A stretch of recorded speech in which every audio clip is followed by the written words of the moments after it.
Earlier this week, the hashtag #ArrestFauci was trending on Twitter in response to multiple controversies surrounding the director of the National Institute of Allergy and Infectious Diseases. The controversies included reports that hundreds of thousands of taxpayer dollars were being used via the NIH on cruel medical experiments involving puppies, Fauci's aggressive denial of the lab leak theory, and his general handling of the pandemic messaging. In June, the Hill-Harris X poll asked voters whether they believe Dr. Fauci should resign. The survey found 58% of voters said no, while 42% said yes. But we have an updated data on that issue, so let's take a look now.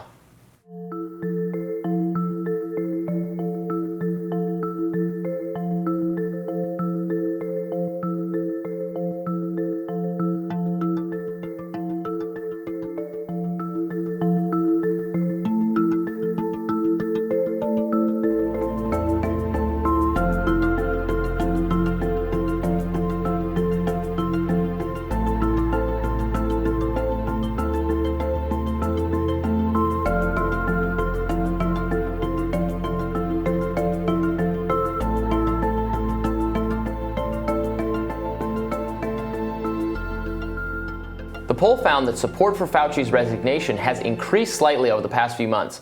52% of voters said yes, Fauci should resign, while 48% said no. Notably, support for Fauci's resignation among Democrats rose 12 points. Still not a majority. What do you think, Ryan? Sure. Yep. I think I first said Fauci should resign after his mask lie, where he did that noble lie about, look, you shouldn't wear a mask, masks don't work, and then later he's like, no, well, actually I did know masks worked, but I didn't want people to hoard the masks. It's like, okay, good for you, maybe that was the right thing, and you saved a lot of first responders, but now you've lost your credibility. So there are dozens of highly qualified people who could, with credibility, take this public health official position, and it's too important to have somebody who has lost credibility with a significant amount of the country. It is interesting that you're seeing, an uptick in, particularly among Democrats. I don't know. What do you make of it? Yeah, he lost me when he lied about when he said that when I told you what the threshold for herd immunity, what I thought it was going to be, I knew that wasn't right. That's when he lost me.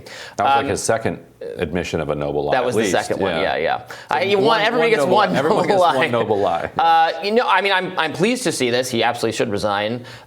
He started the pandemic as not a partisan figure, or it was not perceived to be a partisan figure. He was perceived to be kind of above it all. Him and Deborah Birx, who I actually think she kind of did get a raw deal, and we could maybe talk about that more at length later. But there's some of it she was fighting kind of the CDC, FDA's militancy on some things. But Fauci, over time becomes, the right-leaning media turned on him eventually, and then he becomes more associated with Team Blue and Democratic policies. So then but instead of this kind of impulse to defend him, which still some Democrats have, but it's encouraging, I think, to see whenever you're breaking with whatever your side is supposed to believe or think, that's a good sign. Right. That's a healthy sign for our totally one or one or the other side. Everything is. I like to see defection.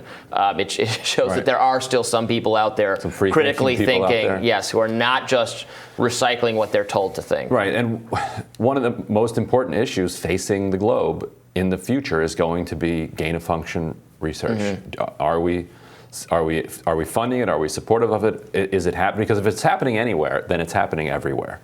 Like if the U.S. bans it, and then with a wink and a nod funds it in a Chinese lab, it's not as if that's not going to potentially affect people all around the world, as we may or may not have learned. Right.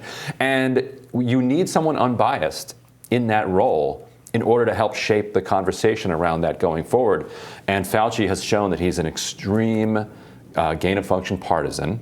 And he has lost credibility around whether or not the NIH was funding this. We now know they were. He was saying they weren't. He said, well, it wasn't.